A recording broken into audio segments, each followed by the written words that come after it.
మొదటి సమూయేలు గ్రంథం 30వ అధ్యాయం 6వ వచనాన్ని చదువుదాం.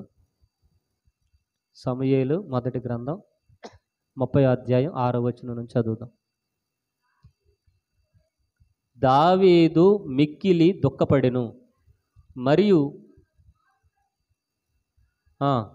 తమ తమ కుమారులను బట్టి కుమార్తెలను బట్టి జనులందరికీ ప్రాణము విసిగినందున రాళ్ళు రువ్వి దావీదును చంపుదము రండి అని వారు చెప్పుకొనగా, దావీదు తన దేవుడైన యెహోవాను బట్టి ధైర్యము తెచ్చుకొనెను. అందరూ చెప్తాం, దావీదు తన దేవుడైన యెహోవాను బట్టి ధైర్యము తెచ్చుకొనెను. మరలా దావీదు తన దేవుడైన యెహోవాను బట్టి ధైర్యము తెచ్చుకొనెను. దేవుని నామానికి మహిమ కలుగునుగాక. చిన్న ప్రార్థన చేద్దాం, తలలు వంచండి. మహాపరిశుద్ధుడా, కృప కలిగిన తండ్రి, జీవము కలిగిన నాయన, సమూయేలు మొదటి గ్రంథము నాయన 30వ అధ్యాయం నాయన ఇదిగో ధ్యానము చేయుచున్నప్పుడు నీ కృపను తోడుగా ఉంచండి. దావీదు ఆత్మ, తండ్రి ఆత్మ, కుమారుని ఆత్మ, పరిశుద్ధ ఆత్మను తోడుగా ఉంచండి. ప్రభా, మేము వాక్యం ప్రకటించే సమయంలో వినగలిగినటువంటి చెవులు, గ్రహించగలిగిన మనసు నీ బిడ్డలైనటువంటి వారందరికీ అనుగ్రహించి సంతోషము, ఆనందము, నెమ్మదిని అనుగ్రహించమని యేసు నామమున అడుగుచున్నాము తండ్రి, ఆమేన్. దావీదును నా అనుకున్న వారే చంపుతున్నటువంటి సమయంలో రాళ్ళు రువ్వి చుట్టూ ఉన్నటువంటి జనాంగమే, మరి దావీదును ఆశ్రయించినటువంటి జనాంగమే, దావీదు చేతుల మీదుగా మేలులు అనుభవించిన వారే ఏం చేద్దాం అనుకున్నారంట? రాళ్ళు రువ్వి చంపుదాం అనుకున్నారంట. ఆ సమయంలో దావీదు గారు తన దేవుడైన యెహోవాను బట్టి ధైర్యము తెచ్చుకున్నారు. చెప్పండి ఒకసారి, దావీదు తన దేవుడైన యెహోవాను బట్టి, మన దేవుడైన యెహోవాను బట్టి ధైర్యము తెచ్చుకున్నారు. హల్లెలూయా. ఈ యొక్క వాక్యం అంశం ఏమిటంటే, శ్రమలలో నువ్వు కృంగిపోవద్దు. చెప్పండి ఒకసారి, శ్రమలలో నువ్వు కృంగిపోవద్దు. శ్రమలే హారము, శ్రమలే ఉపకారము, శ్రమలే ఆత్మకు శృంగారం అని దైవజనులు చెప్పారు. శ్రమలు వస్తాయి, ఆ శ్రమల్లో ఆశీర్వాదం ఉంది. బాధలు వస్తాయి, ఇబ్బందులు వస్తాయి, అందులో ఆశీర్వాదం ఉంది. హల్లెలూయా. జరిగినటువంటి సందర్భం ఏమిటంటే, ఒకానొక దినమున ఫిలిస్తీయులకి ఇజ్రాయేలీలకి యుద్ధం జరిగింది. ఏం జరిగిందమ్మా? ఫిలిస్తీయులకి ఇజ్రాయేలీలకి యుద్ధం జరిగింది. క్రీస్తు పూర్వం 4000 సంవత్సరాల నుంచి జరుగుతుంది. ఇప్పుడు జరుగుతుంది, రేపు జరుగుద్ది. రేపు యేసు ప్రభు రెండో రాకడ వరకు జరుగుద్ది. యేసు ప్రభు వారు భూమి మీదకి వచ్చిన తర్వాతే వారు శాంతించుదురుగాక. ఒకానొక దినమున మరి ఫిలిస్తీయులకి ఇజ్రాయేలీలకి యుద్ధం జరుగుతుంటే, గాతువాడైనటువంటి గొల్యాతు ఫిలిస్తీయుల పక్షంగా నిలబడ్డారు. ఎవరు? గాతువాడైనటువంటి గొల్యాతు ఫిలిస్తీయుల పక్షంగా నిలబడ్డాడు. ఆయన యొక్క ఎత్తు 6 మూరల జానడు అంత ఎత్తు, దరిదాపుగా 13 అడుగులు. ఆ ఎత్తున్నటువంటి ఆ గొల్యాతును ఎదుర్కొనలేక మరి ఇజ్రాయేలు వారు కానివ్వండి, ఇజ్రాయేల్ సైన్యానికి రాజు ఎవరు ఆ కాలంలో? సౌలు రాజు కానివ్వండి, సౌలు కుమారులు కానివ్వండి, యుద్ధ వీరులు అందరూ కూడా దాక్కుంటున్నారు, అందరూ పారిపోతున్నారు. ఆ సమయంలో దావీదు గారు అక్కడికి వెళ్ళి, బాలుడైనటువంటి దావీదు, యవనుడైనటువంటి దావీదు ఏటిలోనికి వెళ్ళి 5 నున్నని రాళ్లను ఏరుకుని ఒక రాయిని తీసుకుని వడుసుల్లో పెట్టుకుని, సున్నతి లేని ఫిలిస్తీయుడు యెహోవా దేవుడు కలిగినటువంటి జనులను, ఇజ్రాయేల్ జనులను ఎదిరించడానికి ఏపాటి వాడని యెహోవా నామములో ఆ రాయిని గిరగిరా తిప్పి వేయగానే ఎక్కడ తగిలిందంట? నుదుటికి తగిలి బొక్కబోరలా పడ్డాడు. ఆ గొల్యాతు మరణించగానే గొల్యాతు చేతిలో ఉన్నటువంటి కత్తిని దావీదు గారు తీసుకుని గొల్యాతు తలను తెగ నరికాడు. హల్లెలూయా. ఆ నరికి ఆ తలను ఇజ్రాయేలీలో ఒక కొండ మీద పాతాడు, సమాధి చేశాడు దావీదు గారు. ఆ యొక్క తలను, అంటే గొల్యాతు తలను పాతినటువంటి ఆ ప్రాంతానికి, ఆ ప్రదేశానికి గోల్గోతా కొండ అనేటువంటి పేరు వచ్చింది. కపాల స్థలం అనబడినటువంటి పేరు కూడా వచ్చింది. అక్కడ వరకు బాగానే ఉంది. ఎప్పుడైతే ఫిలిస్తీయులతో దావీదు రాజు యుద్ధంలో గెలిచాడో, ఇక సౌలు రాజు దావీదు గారిని ఎత్తుకుని ముద్దాడుతున్నాడండి. సౌలు రాజు దావీదును పొగడడం ప్రారంభించాడు. సౌలు కుమారులు, అబ్బా నీ అంత గొప్పవాడు లేడు, నీ అంత ఉన్నతమైన మహిమ కలిగిన వాడు లేడు, యెహోవా నామమున భలే యుద్ధం చేసావు, మేమందరం అయితే చేయలేకపోయాం, దేవుడు నిన్ను దీవించునుగాక, దేవుడు నిన్ను బలపరచునుగాక అని సౌలు దావీదు ఒకే రథం మీద ఊరేగుతున్నారు. సౌలు దావీదు సౌలు కుమారులు ఒకే రథం మీద ఊరేగుతున్నారు. ఆ ప్రాంతంలో పండగలా జరుగుతుంది. ఎవరి మీద యుద్ధం చేసినందుకు? గొల్లియాతు మీద యుద్ధం చేసినందుకు. అక్కడ వరకు బాగానే ఉంది. బేండమేళం ఏర్పాటు చేశారు, డప్పులు కొడుతున్నారు, అక్కడ బాగానే ఉంది. అయితే పాటలు పాడేటువంటి జనులు ఒక క్రొత్త కీర్తన పాడారంట. ఏం చేశారు? ఒక క్రొత్త కీర్తన పాడారు. ఆ పాట ఏంటి అని అంటే, సౌలు రాజు 1000 మందిని శత్రువులు తరిమాడు, దావీదు రాజు 10,000 మంది శత్రువులు తరిమాడు అనేటువంటి కొత్త పాట పాడారు. అక్కడ ముంచింది కొంప. హల్లెలూయా. పాత పాటలు ఉన్నాయి, మోషే గారు రాసిన పాటలు, కోరహు గారు రాసిన పాటలు ఉన్నాయి. పాత పాటలు పాడితే బాగుండేది. ఈ కొత్త పాట కట్టారు ఫ్రెష్గా, అప్పుడే కట్టారు, ట్యూనింగ్ అది చేశారు. చేసి దావీదు సౌలు పక్కపక్కన ఉంటుండగా, సౌలు సంబరాలను ఏర్పాటు చేస్తుండగా, ఖర్చంతా పెట్టుకుని దావీదుని హెచ్చించాలని చూస్తుండగా, జనులందరూ ఏం చేశారు అని అంటే, సౌలు రాజు చెప్పండి 1000 మందిని తరిమాడు, దావీదు రాజు 10,000 మందిని తరిమాడు అని చెప్పగానే ఇక సౌలు రాజు యొక్క హృదయంలో అసూయ అనేది ప్రారంభమైపోయింది, ఈర్ష్య అనేది ప్రారంభమైంది, పార్షియాలిటీ అనేది ప్రారంభమైపోయింది. పక్కనే ఉంటున్నాడు, రథం ఎక్కించుకున్నాడు, మొత్తం అంతా చూపిస్తున్నాడు. గొల్లియాతుని చంపిన వీరుడు, విజయం వచ్చినటువంటి వీరుడు, మన దేశానికి రక్షణ ఇచ్చినటువంటి వీరుడు అని తిప్పుతున్నాడు. కానీ హృదయంలో దావీదు మీద సౌలు రాజు ఏం పెంచుకున్నాడంట? పగ పెంచుకున్నాడు. ఆనాటి నుంచి సౌలు రాజు ఏం చేస్తున్నాడు చెప్పాలి? విషపు చూపు నిలుపుతున్నాడంట. ఎవరి మీద? ఎవరి మీద విషపు చూపు? సమూయేలు మొదటి గ్రంథము 18వ అధ్యాయం 9వ వచనం చదువుదాం. సమూయేలు మొదటి గ్రంథం 18వ అధ్యాయం 9వ వచనం. కాబట్టి నాట నుండి సౌలు దావీదు మీద విషపు చూపు నిలిపెను. హల్లెలూయా. కాబట్టి అక్కడ తంటా వచ్చింది. ఆ రోజు నుంచి విషపు చూపు చూపుతున్నాడు. ఏమని? సౌలు రాజు నేను, ఇజ్రాయేలీలకు రాజు నేను వీరుణ్ణి, నేను సూర్యుణ్ణి. కానీ ఈ జనులందరూ ఎవరిని పొగుడుతున్నారు? ఇటు చూడండి, ఎవరిని పొగుడుతున్నారంటే దావీదుని పొగుడుతున్నారు. ఆ రోజు నుంచి అసూయ, విషపు చూపు అన్నిటినీ కూడా పెంచుకున్నాడు. ఎవరి మీద చెప్పాలి? ఎవరి మీద? దావీదు మీద పెంచుకుని ఎప్పుడు చంపుదామా, ఎప్పుడు వీడిని ఇక్కడ లేకుండా చేద్దామని సౌలు రాజు ఎన్నో ప్రయత్నాలు చేస్తున్నాడు. కొంత మెంటల్ కూడా ఉందంట. ఎవరికి? సౌలు రాజుకి. కొంతసేపు బాగానే ఉంటాడు, కొంత సమయం ఆగిన తర్వాత ఇక వస్తువులన్నీ తీసి ఇసిరేస్తాడంట అందరి మీద, పెద్ద పెద్ద కేకలు వేస్తాడు, అరుస్తూ ఉంటాడు. ఇక ఆ రాజు దర్బార్లో ఉన్నవాళ్ళు కొంతమంది, అయ్యా సౌలు రాజు బాగుంటేనే ప్రజలు బాగుంటారు, సౌలు రాజు బాగుంటేనే సమాజం బాగుంటుంది, కాబట్టి పాటలు పాడేవాళ్ళు ఎవరైనా ఉంటే తీసుకురండి, పాటలు పాడితే వీడి తలనొప్పి పోతుందేమో, పాటలు పాడితే వీడి పిచ్చి పోతుందేమో, వీడి మెంటల్ పోతుందేమో అని చెప్పేసి దావీదు రాజుని పురమాయించారు. దావీదు రాజే పాట పాడడానికి వచ్చాడు ఆ స్థానంలోని. ఎవరిని బాగు చేద్దామని చెప్పాలి? సౌలు రాజుని బాగు చేద్దామని. అప్పుడప్పుడు క్రాక్ వస్తుంది కదా వాడికి. బాగు చేద్దామని పాటలు పాడదామని వస్తే, సరే ఒక పాట పాడుతున్నాడు, సానికిని తీసుకుని సితారాన్ని తీసుకుని దావీదు రాజు చక్కగా పాట పాడుతుంటే పాటలో లీనమైన తర్వాత వీడు మెంటలోడు కదా, పక్కన ఈటు ఉంటే ఈడు తీసుకుని దావీదు మీదకి ఇసిరేసాడండి. హల్లెలూయా.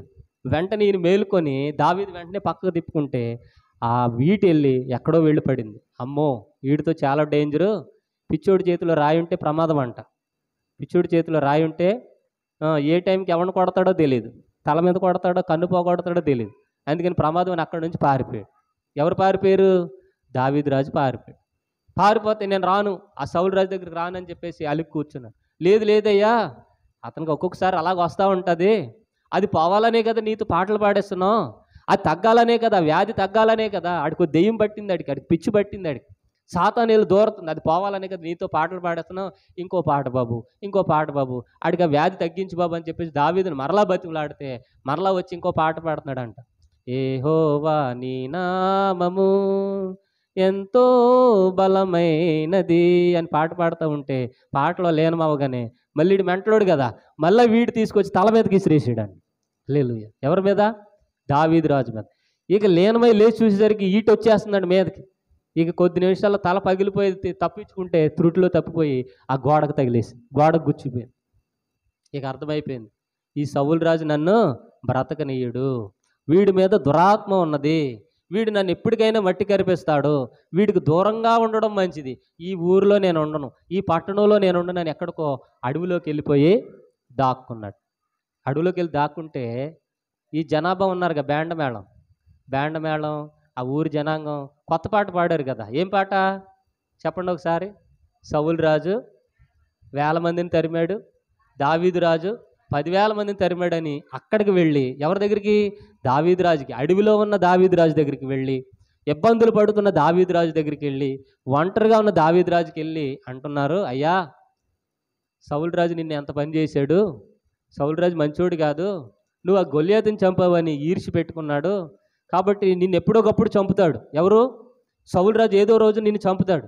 కాబట్టి నువ్వేం చేస్తావంటే ఒంటరిగా ఉంటే మంచిది కాదు, నీ మాట వినేవాళ్ళు కొంతమంది నువ్వు ఏర్పాటు చేసుకోవాలి, నీకు కొంత సైన్యం ఉండాలి, నీకు రక్షణ ఉండాలి, నువ్వు మంచిగా ఉండాలి. ఎందుకంటే సౌలు రాజు మామూలుడు కాదు, ఏదో రోజు సైన్యం తీసుకొచ్చి నిన్ను వేసేస్తాడు, నీకు సైన్యం కావాలంటే దావీదు రాజు ఏం చేశారు, తన మాట వినేవాళ్ళందరికీ ఉత్తరం రాశాడంట. నాకు రక్షణ కావాలి, నాతో పాటుగా జీవించేవాళ్ళు, యోధులు, వీరులు, నన్ను ప్రేమించేవాళ్ళు రండి అని ఉత్తరం రాస్తే 600 మంది వచ్చారంట యోధులు. ఎంతమంది చెప్పండి ఒకసారి. 600 మంది వచ్చారు. 600 మంది వచ్చిన తర్వాత ఈ విన్నవాళ్ళు కుదురుండొచ్చుగా, మళ్ళీ ఎక్కడికి వెళ్ళారు, సౌలు రాజు దగ్గరికి వెళ్ళారు. సౌలు రాజు దగ్గరికి వెళ్ళి, సౌలా దావీదు మామూలుడు అనుకుంటున్నావా, దావీదు ఏం చేసాడో తెలుసా, నీకు వ్యతిరేకంగా 600 మందిని సిద్ధపరుచుకున్నాడు, ఏదో ఒక రోజున నీ కుర్చీ ఖాళీ చేపిస్తాడో, నీ కుర్చీ లాగేస్తాడో, నీ రాజ్యం నీకు చెందకుండా పోతుంది అని అంటే ఈయనేం చేశాడు, 3,000 మందిని రెడీ చేసుకున్నాడు. 3,000 మందిని రెడీ చేసుకుని ఎవరి మీదకి యుద్ధానికి వెళుతున్నాడు, దావీదు మీదకి యుద్ధంకి వెళ్తున్నాడు. హల్లెలూయా. అందుకని చెప్పుడు మాటలు నువ్వు వెనకుందువు గాక, నీ కళ్ళారా చూస్తేనే తప్ప, నీ చెవులారా వింటేనే తప్ప, ఆ సాక్షాత్ ఎవరిని అనుకున్నావు ఆ మాటలే తప్ప, నువ్వు చెప్పుడు మాటలు వింటే ఏముండదంట. అయ్యగారు, దేవదాస్ అయ్యగారు అన్నారు, చాడీలు చెప్పేవారి దగ్గర ఏముండదు, భక్తి ఉండదు, వినేవారి దగ్గర శక్తి ఉండదండి. అందుకే నీ దగ్గరికి ఎవరన్నా వచ్చి ఊరుతూ ఉంటే, మాట్లాడుతూ ఉంటే వారి మాటలను వెనకుందువు గాక. వీళ్ళిద్దరు ఎవరండి, సౌలు రాజు దావీదు ఎవరు, మామ అల్లుళ్ళు. ఎవరు వాళ్ళు, మామ అల్లుళ్ళు, వియంకులు, ఒక దారిలో వెళుతున్నటువంటి వారు, ఇజ్రాయేలు జాతికి చెందినటువంటి వారు, దేవుని పిల్లలేళ్ళు. హల్లెలూయా. ఈ సౌలు రాజు శత్రువులు చంపడం మానేసి ఇప్పుడు ఎవరిని చంపుతున్నాడు, దేవుని పిల్లలైనటువంటి. అందుకని సాతాను ఏం చేస్తుందనంటే, దేవుని పిల్లలైనటువంటి మనం సాతాను మీద యుద్ధం ఆడకుండా దేవుని పిల్లలకి గొడవ పెడుతుందంట, వైరం పెడుతుందంట. ఇప్పుడు సౌలు రాజుకి దావీదుకి పెడుతుంది. యాక్చువల్ సౌలు రాజు ఎవరి మీదకి యుద్ధానికి వెళ్ళాలి, ఫిలిస్తీన్లు చంపాలి. ఫిలిస్తీన్లకి 5 పట్టణాలు ఉన్నాయి. చెప్పండి ఒకసారి. 5 పట్టణాలు ఉన్నాయి. ఒక పట్టణం పేరు అష్డోదు అనండి ఒకసారి, అష్డోదు. రెండో పట్టణం పేరు ఎక్రోను అనండి, ఎక్రోను. మూడో పట్టణం పేరు ఎల్యాకీము. చెప్పండి ఒకసారి, ఎల్యాకీము. మూడో పట్టణం పేరు గాజా. మూడో పట్టణం పేరు ఏంటి, గాజా. నాలుగో పట్టణం పేరు గాతు. ఏం పట్టణం, గాతు. ఎన్ని వచ్చినాయి, 5 వచ్చినాయా, 5 పట్టణాలు. 5 పట్టణాలకి 5గురు సర్దారులు ఉంటారు. ఐగుప్తు దేశం రాజుని ఫరో అని పిలుస్తారు, ఫిలిస్తీన్లు రాజుని సర్దారులు అని పిలుస్తారు. అలాగే కొంతమంది సర్దార్ అని పిలిపించుకుంటారు కదా, అంటే రాజు అని అర్థం. 5గురు రాజులు ఉంటారు. ఈ 5గురు రాజులు ఎప్పుడైనా ఇజ్రాయేలీల మీదకి యుద్ధంకి వస్తే, ఇజ్రాయేలీలు రాజు ఒక్కడే ఉంటాడు. ఫిలిస్తీన్లకి చెప్పండి, ఫిలిస్తీన్లకి ఎంతమంది ఉంటారు, 5గురు సర్దారులు ఉంటారు. ఆ ఫిలిస్తియాగా పిలువబడి ఇప్పుడు పాలస్తీనాగా పిలువబడుతుంది. పాలస్తీనాయే ఫిలిస్తియా, ఫిలిస్తియే ఆ ఫిలిస్తీన్లు. హల్లెలూయా. ఈ ఫిలిస్తీన్లు ఎవరికి శత్రువులు, ఇజ్రాయేలీలకు శత్రువులు. ఆ కాలంలో శత్రువులు, ఈ కాలంలో శత్రువులు, రేపటి కాలంలో కూడా శత్రువులే. హల్లెలూయా. రేపు 2వ రాకడలో మాత్రమే ఏమవుద్ది, ఆ యుద్ధం అనేది చల్లారుతుంది. అయితే ఈ సౌలు రాజు ఏం చేశాడంట చెప్పండి. మొదటి సమూయేలు గ్రంథం 26వ అధ్యాయం 2వ వచనం చదువుదాం. మొదటి సమూయేలు గ్రంథం 26:2 చదవండి. సౌలు లేచి ఇజ్రాయేలీల్లో ఏర్పరచబడిన 3,000 మందిని తీసుకుని జీపు అరణ్యములో దావీదును వెతుకుటకు జీపు అరణ్యమునకు పోయెను. హల్లెలూయా. ఇప్పుడు 3,000 మందితో వస్తున్నాడు, తరుముతున్నాడు. ఎవరిని చెప్పాలి? ఎవరిని? ఎందుకు వచ్చింది గొడవ ఇంతకీ? చెప్పాలి, ఎందుకు వచ్చింది? గొల్యాతుని చంపినందుకు రాలా, ఈ పాటలు పాడినందుకే వచ్చింది. హల్లెలూయా. కొంతమంది పాస్టర్ గారు వినాలని, సంఘస్థులు వినాలని రాకపోయినా పాడేస్తారు, తప్పులు పాడేస్తారు. హల్లెలూయా. ఇక్కడ పాట పాడి ఏమొచ్చిందంట? హెచ్చుకెళ్ళంట. సామెత ఉంది, హెచ్చుకెళ్తేనంట రొచ్చులో పడతామంట. ఎక్కడ పడతాం? హెచ్చుకెళ్తే రొచ్చులో పడతామంట. ఇద్దరి మధ్య ఏం చేశారంటే ఇప్పుడు పెద్ద మంట వేసేసారు ఇద్దరు. ఆ ఊరు వాళ్ళే, ఆ దేశ ప్రజలే సౌలు రాజు దగ్గరికి వెళ్ళి సౌలు మాటలు, దావీదు రాజు దగ్గరికి వెళ్ళి దావీదు మాటలు. ఊళ్ళో వాళ్ళే నీ దగ్గరికి వచ్చి నీ మాటలు, నా దగ్గరికి వచ్చి నా మాటలు చెప్తారు. అందుకని చెప్పుడు మాటలు వినకుందుము గాక. మన కాపురాలు బాగుండాలనంటే, భార్యాభర్తలు బాగుండాలనంటే, పిల్లలు బాగుండాలనంటే, కుటుంబాలు బాగుండాలంటే చెప్పుడు మాటలకు చోటు ఇవ్వకూడదు. అమ్మా మీ అబ్బాయి అలాగా అని అన్నది అనుకో, మనం వినకూడదు. మీ అమ్మాయి ఎలాగా అంటే వినకూడదు. ఎవరి వైపు చూడాలి? దేవుని వైపే చూచుదుము గాక, దేవునికి అప్పగించుకుందుము గాక. లేదు, ఒక ఆవిడ అంటుంది, పాస్టర్ గారు మిమ్మల్ని ఆవిడ ఏమందో తెలుసా అంటుంది. ఏమందమ్మా నేను చెప్పనండి అంటుంది. మరి ఎందుకు ఎత్తో? ఏమందో తెలుసా? నేను చెప్పకూడదండి బాబు, నా నోటితోటి ఆ మాట చెప్పకూడదండి. లేదు అంటే చెడగొట్టి వాళ్ళు ఏం చేస్తారంటే చెప్పుడు మాటలు చెప్తూ ఉంటారు. చెప్పుడు మాటలు, చాడీలు మనం వెనకుందుము గాక. దాన్ని బట్టి సౌలు రాజు ఎంతమందిని తీసుకెళ్ళాడు? 3,000 మందిని తీసుకుని వెళ్ళి దావీదు మీదకి యుద్ధానికి వెళితే, దావీదు చేస్తున్నటువంటి పని, ఈ అభిషేక్తుడితోడు, దేవుడు అభిషేకించినటువంటి వాడితో యుద్ధం ఆడకూడదు, మంచిది కాదు. సౌలు రాజు సౌలు బతుకు బ్రతుకుతాడు, నా బ్రతుకు నేను బ్రతుకుతానని చెప్పేసి ఈ దావీదు రాజు సరిహద్దు ప్రాంతానికి వెళ్ళిపోయాడు. ఇజ్రాయేలు సరిహద్దు ప్రాంతం. ఇజ్రాయేల్ సరిహద్దు ప్రాంతం అంటే ఆ ప్రాంతం దాటితే ఫిలిస్తీన్ దేశం. ఏ పట్టణం వస్తుంది అంటే గాతు అనే పట్టణం వస్తుంది. ఏ పట్టణం? గాతు అనేటువంటి పట్టణం దగ్గరికి వెళ్ళిపోయాడు. గాతు అనేటువంటి పట్టణానికి ఆకీష్ అనేటువంటి రాజు ఉన్నాడు, అంటే సర్దార్. ఆకీష్ అనేటువంటి ఒక రాజు ఉన్నాడు, సర్దార్. ఆ ప్రాంతంలోకి వెళ్ళిపోయాడు. ఆ ప్రాంతంలోనికి దావీదుతో పాటు ఎంతమంది వెళ్ళారు చెప్పండి? 600 మంది. ఎంతమంది వెళ్ళారు?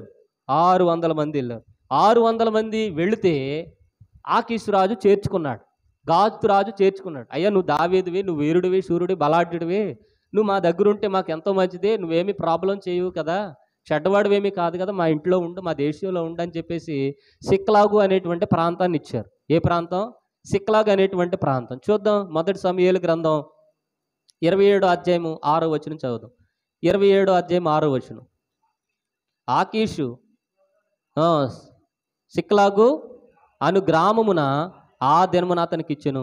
కాబట్టి నేటి వరకు సిక్లాగు యోధారాజుల వశమున ఉన్నది. హల్లెలూయా. ఎన్ని దినాలు ఉన్నాడు అక్కడ దావీదు? ఫిలిస్తీన్ల దేశంలో కాపురం ఉండిన కాలం అంతా 1 సంవత్సరం 4 నెలలు. ఎన్ని సంవత్సరాలు ఉన్నాడు? 1 సంవత్సరం 4 నెలలు ఉన్నాడు. ఎక్కడ ఉన్నాడు దావీదు? ఇప్పుడు చూడండి, ఇటు చూడండి. శత్రువుల దేశంలో ఉన్నాడు, గాతు దేశంలో ఉన్నాడు. గాతు రాజు ఆకీషు సిక్లాగు అనేటువంటి గ్రామాన్ని ఇచ్చారు. అక్కడ ఈ దావీదు, ఈ 600 మంది యోధులు అందరూ కలిసి అక్కడ కాపురం ఉంటున్నారు. దావీదు భార్యలు అక్కడే ఉన్నారు. 600 మంది యోధులైనటువంటి భార్యలు, వాళ్ళ పిల్లలు, చిన్నపిల్లలు అక్కడ గుడారాలు వేసుకున్నారు, మంచిగా వర్ధిల్లారు. హల్లెలూయా. దేవుడి నామానికి మహిమ కలుగును గాక. కాబట్టి శత్రువు అయినా పర్వాలేదు కానీ పక్కనే ఉండి వెన్నుపోటు పొడిచే మిత్రువే డేంజరు. ఇక్కడ మరి సరిహద్దు దాటి వెళ్ళిపోయాడు కనుక సౌలు రాజు యుద్ధాన్ని విరమించుకున్నాడు. ఎందుకనంటే వేరే దేశం వెళ్ళిపోతే వేరే గవర్నమెంట్ పనిచేస్తుంది, ఇక వీళ్ళు పనిచేయరు. ఈయన ఇజ్రాయేలీలకి రాజు తప్ప ఫిలిస్తీన్కి రాజు కాదు. అందుకని అక్కడతోటి ఆపివేశాడు యుద్ధం, ఆపివేసి ఇంటికి వెళ్ళిపోయాడు. అయితే కొన్ని దినాల తర్వాత ఫిలిస్తీన్లకి ఇజ్రాయేలీలకి మళ్ళా యుద్ధం వచ్చింది. ఎవరెవరికి? ఫిలిస్తీన్లకి ఇజ్రాయేలీలకి మళ్ళా యుద్ధం వచ్చింది. ఫిలిస్తీన్లు ఎప్పుడు కూడా 5 సర్దారులు కలిసే యుద్ధానికి వస్తారు. ఎప్పుడు కూడా 5 సర్దారులు కలిసే యుద్ధానికి వస్తారు. 5 సర్దారులు ఎవరు? ఎష్టోదు రాజు, ఎక్రోను, గాజా, గాతు, ఇంకెవడు? ఎల్యాకీము అనేటువంటి ప్రాంతాలు. హల్లెలూయా. ఈ ప్రాంతాలన్నీ కూడా కలిసే వస్తాయి. అయితే గాతు రాజు దగ్గర ఎవరున్నారు చెప్పాలి? గాతు రాజు దగ్గర ఎవరున్నారు చెప్పండి అమ్మా? దావీదు రాజు ఉన్నాడు. ఎవరున్నారు? దావీదు రాజు ఉన్నాడు. యుద్ధానికి వెళుతూ అన్నాడు, దావీదు మేము మీ దేశం మీదకే యుద్ధానికి వెళుతున్నాం. ఏ దేశం? ఇజ్రాయేల్ దేశం. మీ సౌలు రాజు మీదకే యుద్ధానికి వెళుతున్నాం.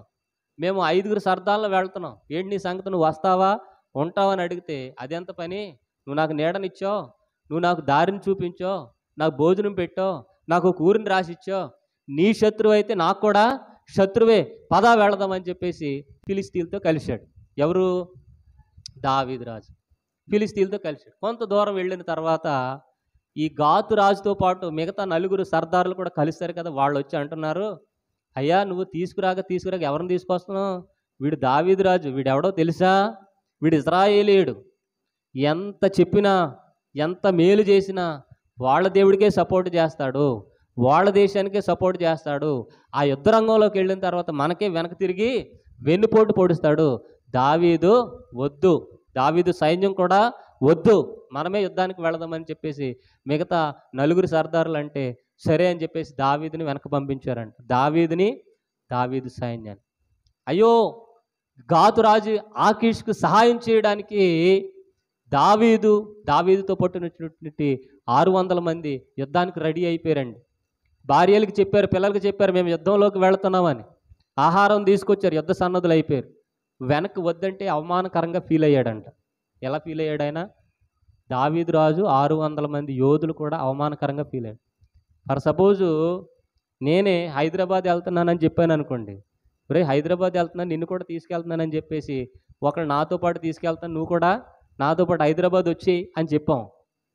ఫర్ సపోజ్ ఒకళ్ళని ఎగ్జాంపుల్ తీసుకుందాం, హైదరాబాద్ నువ్వు కూడా రా అంటే ఆయన కూడా ఏం చేశాడు, నేను హైదరాబాద్ వెళ్తున్నానని భార్యకి చెప్పాడు, పిల్లలకి చెప్పాడు, చుట్టాలందరికీ చెప్పాడు, ఊళ్ళో వాళ్ళందరికీ చెప్పాడు. హైదరాబాద్ వెళ్తున్నా పాస్టర్ గారు కూడా అని చెప్పాడు. రైల్వే స్టేషన్కి వెళ్ళిన తర్వాత నువ్వు వద్దులేని ఆయన, నేను ఒక్కడనే అక్కడికి వెళ్తాను, వేరే పని ఉంది నాకు అని చెప్పేసి రైల్వే స్టేషన్ నుంచి వెనక పంపించేస్తే ఆయన ఏం ఫీల్ అవుతాడు చెప్పాలి? అయ్యో హైదరాబాద్ వెళ్దాం అనుకున్నా, మేరీ గారు తీసుకెళ్తాను అందే, ఈ లోపలనే రైల్వే స్టేషన్ నుంచి వెనక పంపించేసింది, నేను అవమానం ఫీల్ అవుతున్నారు, బాధపడుతున్నారు. తెచ్చుకున్న తిండి ఏం చెయ్యం? పిల్లలకి చెప్పాం, భార్యలకు చెప్పాం. వాళ్ళు అంటారు, అప్పుడే యుద్ధం అయిపోయిందా, అప్పుడే కత్తి తిప్పేసావా, అంత అయిపోయి నీకు యుద్ధం రాదు ఏమీ రాదు అని అవమానం చేస్తారు. ఏం చేయాలి అర్థంలో కాక వెనక్కి తిరిగి నీరసంగా వస్తున్నారండి, అవమానంగా వస్తున్నారండి. ఈ లోపల ఇంటి దగ్గర ఈ 600 మంది దావీదు యొక్క భార్యలు, మహిళలు ఎక్కడ ఉండిపోయారు? ఇంటి దగ్గర ఉండిపోయారు. అమాలేకీలు అనేటువంటి వారు వారి గుడారాల మీద దాడి చేశారు. హల్లెలూయా. ఎవరి మీద దాడి చేశారు? ఈ దావీదుతో పాటు ఉన్న 600 మంది యోధుల యొక్క భార్యల మీద, వాళ్ళ మహిళల మీద, చిన్నపిల్లల మీద, పెద్దవారి మీద, వృద్ధుల మీద, వాళ్ళ ఆస్తి మీద, వాళ్ళ గాడిదలు, వారి గొర్రెలు, వాళ్ళ గుడారాల మీద అమాలేకీలు అనేటువంటి వారు శత్రువులు, సాతాను సంబంధులు. అమాలేకీలు ఎవరు? సాతాను సంబంధులు.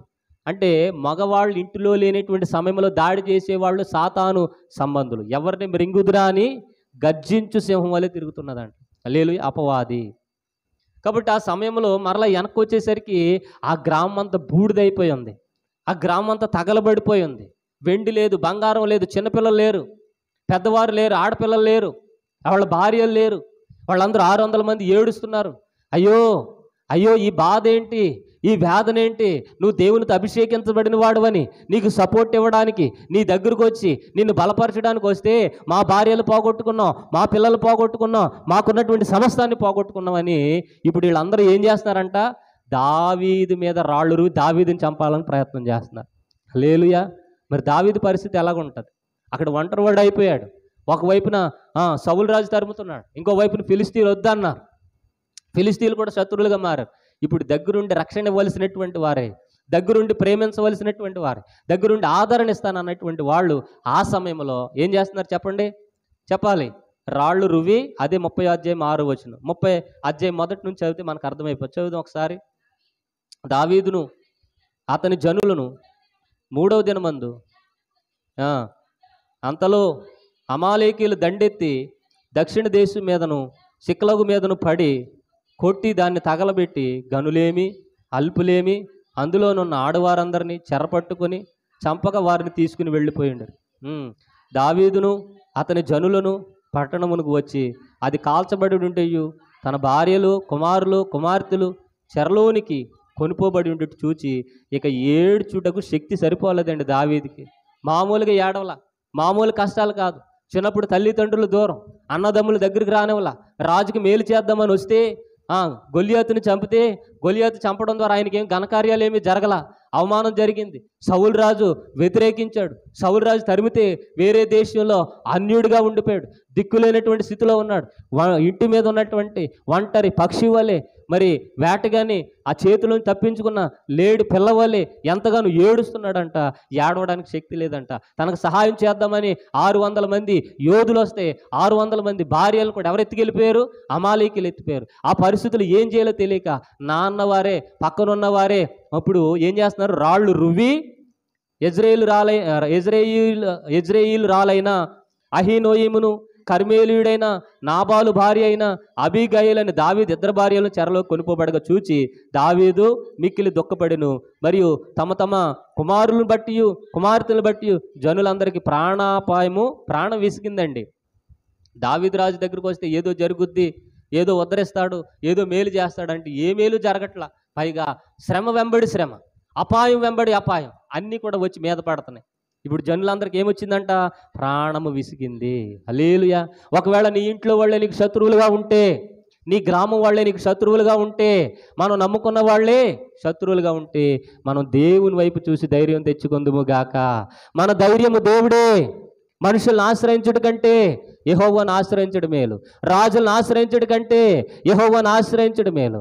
ఆయన 600 మంది యోధులు సమకూర్చుకోవడానికి కలిగిన కారణం చెప్పుడు మాటలు.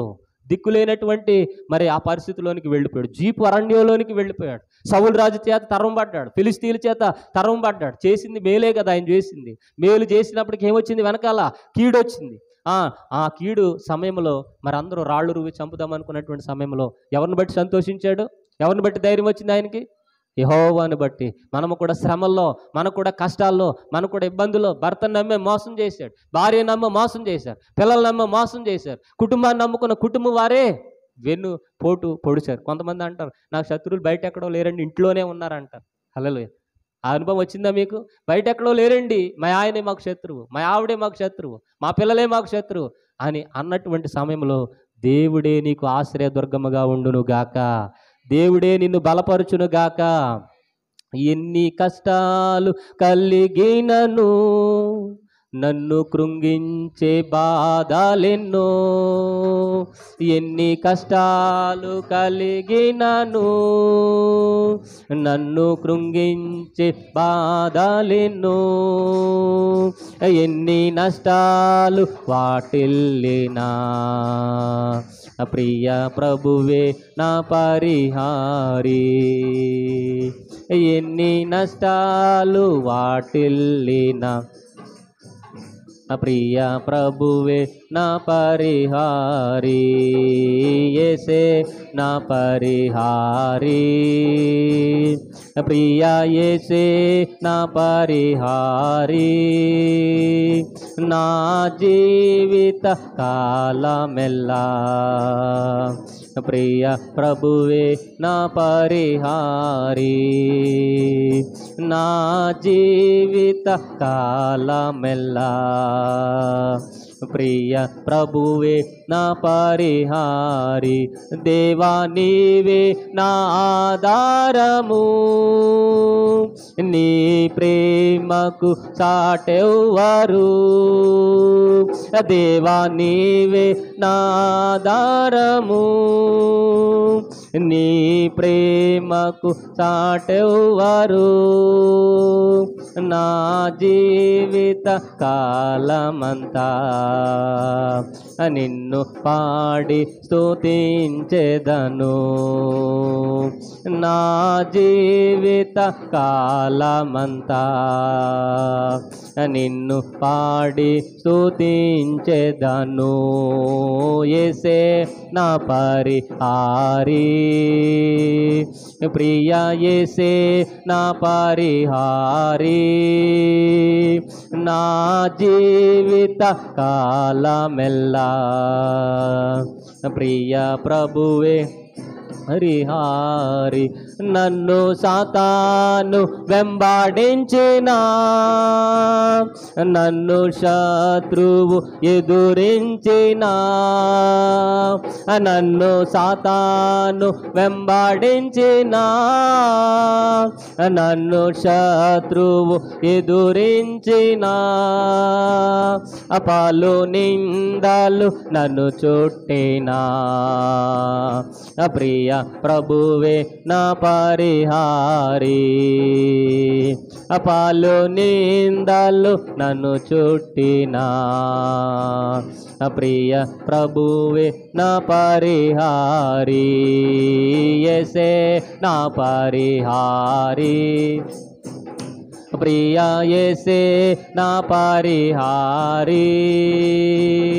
నా జీవిత కాలమెల్లా ప్రియ ప్రభువే నా పరిహారి. నా జీవిత కాలమెల్లా ప్రియ ప్రభువే నా పరిహారి. యేసే నా పరిహారి, ప్రియ యేసే నా పరిహారి. నా జీవిత కాలమెల్లా ప్రియ ప్రభువే నా పరిహారి. నా జీవిత కాలమెల్లా ప్రియ పరిహారి. హల్లెలూయా. కాబట్టి మనకు ఎవ్వరు కూడా తోడురారు, మనల్ని ఎవ్వరు కూడా ఓదార్చరు. మన కష్టం మనమే పడాలి. ఎవరిని చూసుకుంటూ? ఫర్ సపోజ్ కాల్లో ముళ్ళు దిగిందండి, ఎవరు బాధపడాలి? భర్త వచ్చి సహాయం చేయగలడేమో కానీ బాధను మాత్రం భరించలేడు. బాధను మనమే భరించాలి. పుండు తలకు గాయమైంది, ఎవరు భరించాలి? మనమే భరించాలి. కడుపులో నొప్పి వచ్చింది, ఎవరు భరించాలి? మనమే భరించాలి. స్నేహితుడు మోసం చేశాడు, ఎవరు భరించాలి? మనమే భరించాలి. కుటుంబం మోసం చేశారు, గ్రామ ప్రజలు మోసం చేశారు, నా అనుకున్న వారే మోసం చేశారు, రక్త సంబంధికులే మోసం చేశారు. ఎవరు బాధపడాలి? మనమే బాధపడాలి. ఆ బాధను మనం అనుభవించేటువంటి ధైర్యము దేవుడి దగ్గర నుంచి తెచ్చుకుందుము గాక. అప్పుడు దాకా దావీదు గారు 600 మంది యోధులు ఉన్నారు నా చుట్టూ, నాకేం కాదని చాలా ధైర్యంగా ఉన్నాడు. 600 మంది మామూలు వాళ్ళు కాదు, కత్తి పట్టుకుంటే తెగ నరికి వస్తారు వాళ్ళు. హల్లెలూయా. బాడీ బిల్డర్ వాళ్ళు. వాళ్ళ కుటుంబాలతోటే దావీదు దగ్గరికి వచ్చారంటే ఎంత నమ్మకం ఉంటుంది? ఉంటుందా ఉండదా? నా కోసం జీప్ అరణ్యంలో ఒంటరిగా ఉన్నటువంటి నా కోసం, వారికి ఉన్నటువంటి సమస్తాన్ని విడిచిపెట్టి నా దగ్గరికి వచ్చారనంటే జీవితాంతం తోడుగా ఉంటారని అనుకోమా. ఒక కుటుంబం మిమ్మల్ని నమ్ముకునో మొత్తం సమస్తాన్ని విడిచిపెట్టి వచ్చింది అనుకో, వెంటనే ఏమనుకుంటాం? ఇక వీళ్ళే నాకు ఆధారం మనుషుల మీద వాలిపోతాం. సాధారణంగా మనం మనస్సు బలహీనమైంది కనుక వారి మీద ఆనుకుంటాం. ఈమె నన్ను మోసం చేయదు, ఈయన నన్ను మోసం చేయరు, ఈ కుటుంబం ఎప్పుడు నాకు తోడుగానే ఉంటుందని అనుకుంటాం. కానీ 600 మంది ఒకేసారి ఏం చేశారు? వెనక్కి తిరిగి దావీదుని చంపుదామని ప్రయత్నం చేశారు. దావీదు ఒంటరివాడు అయిపోయారు, ఎవరూ లేరు, సహాయం ఎవరూ లేరు. అటువంటి పరిస్థితి మనకు వస్తే గనక నా అనుకున్న వారే, మన చేతుల మీదకి తిన్నవారే, మన మేలులు అనుభవించిన వారే, మనం ఇచ్చిని తీసుకున్న వారే చంపుదామని ప్రయత్నం చేస్తే, నీ మీదే గనక రాళ్ళు రువ్వుతే, నిన్నే గనక శత్రువుగా భావిస్తే నీ పరిస్థితి ఏంటి? ఈరోజు న్యూస్ చూశానండి.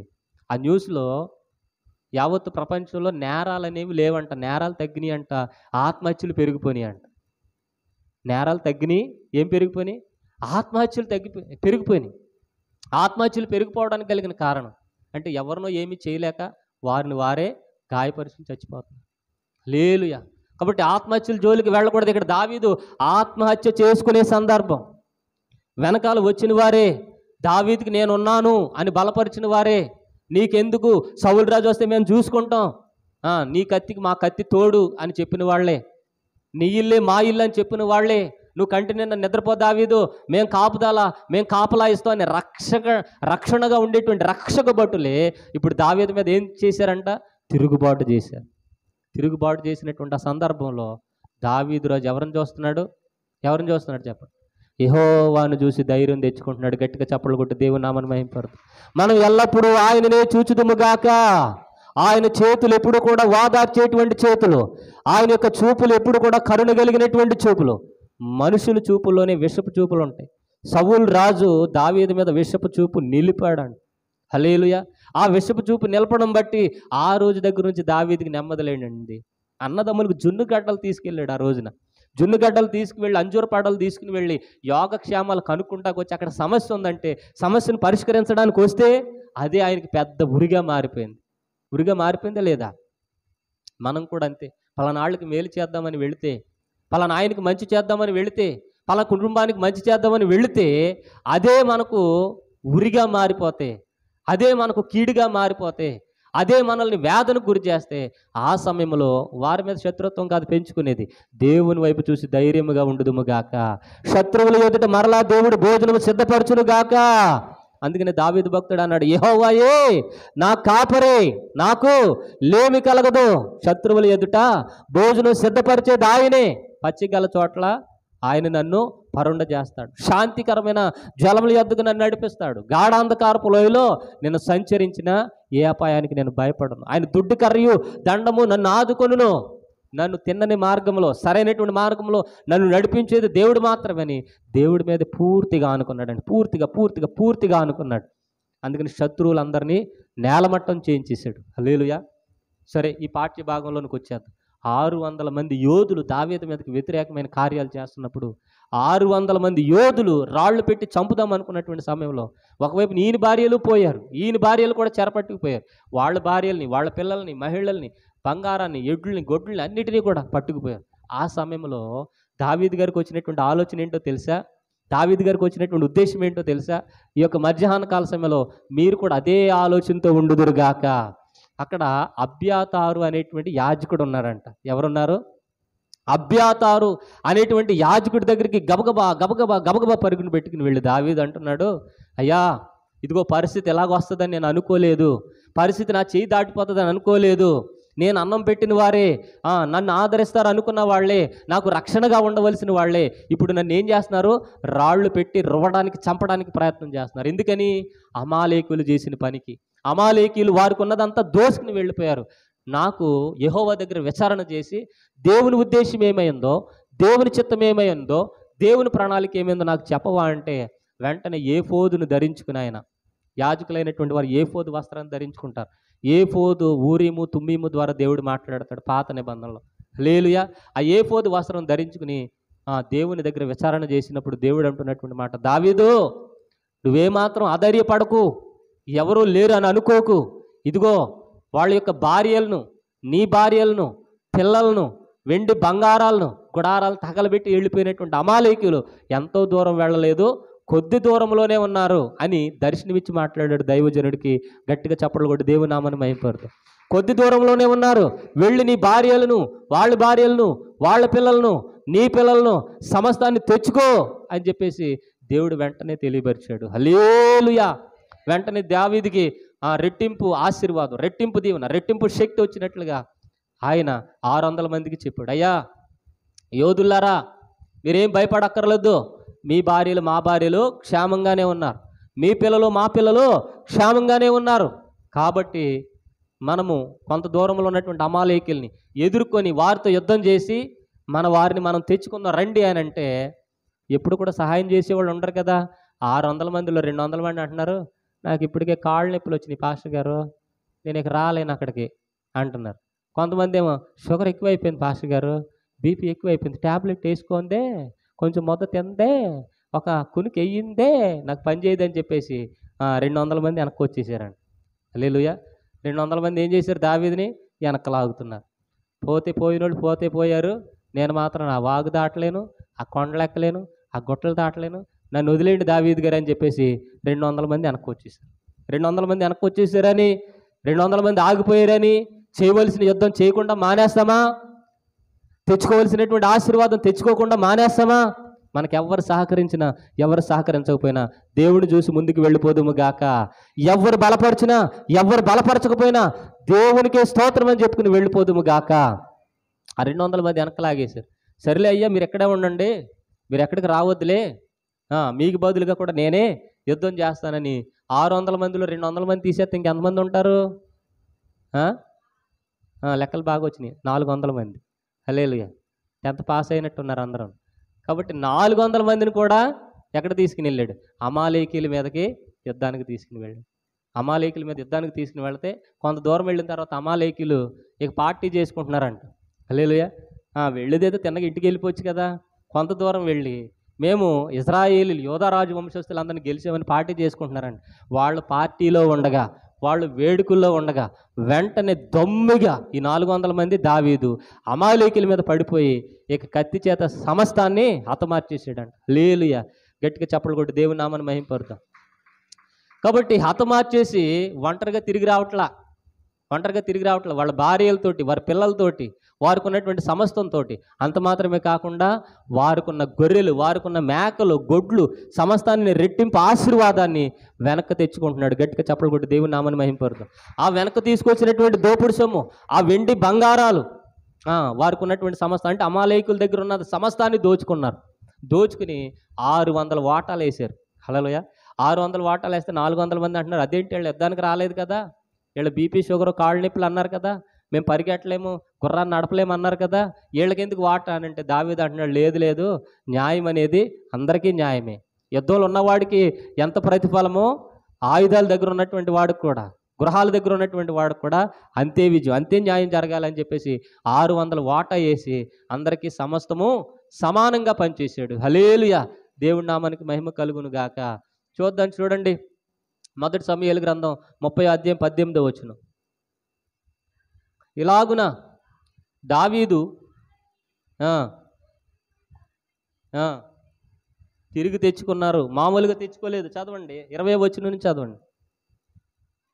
మరియు దావీదు అమాలేకీల గొర్రెలన్నిటినీ, గొడ్లన్నిటినీ పట్టుకొనిను, అవి దావీదు దోపుడు సొమ్ముని, జనులు మిగిలిన తమ సొంత పశువుల్ని ముందుగా వీటిని తోలిరి. హల్లెలూయా.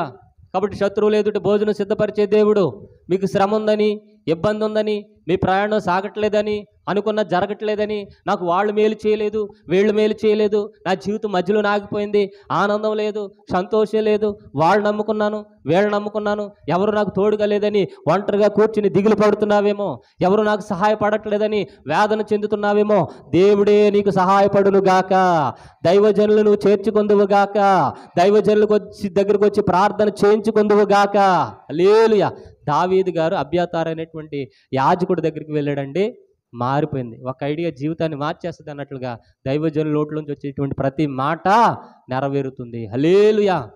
కాబట్టి లోకంలో మనుషులను ఎవరు ఆశ్రయించొద్దు, ఎవరితోటి జత కట్టవద్దు, ఎవరిని అధికంగా నమ్మాలి, పనులు చేయాలి, బాధ్యతలు ఇవ్వాలి, దాన ధర్మాలు చేయాలి, సహాయం చేయాలి, ఉపకారాలు చేయాలి. కానీ నువ్వు మాత్రం ఎక్కువగా ఎవరి మీద ఆనుకోవాలి? దేవుడి మీదే ఆనుకొందువు గాక. ఇక ఎవరి వైపు నువ్వు చూడొద్దు, ఎవరి వైపు కూడా చూడొద్దు. ఎవరి వైపు చూడాలి? దేవుని వైపే నువ్వు చూచుదువు గాక.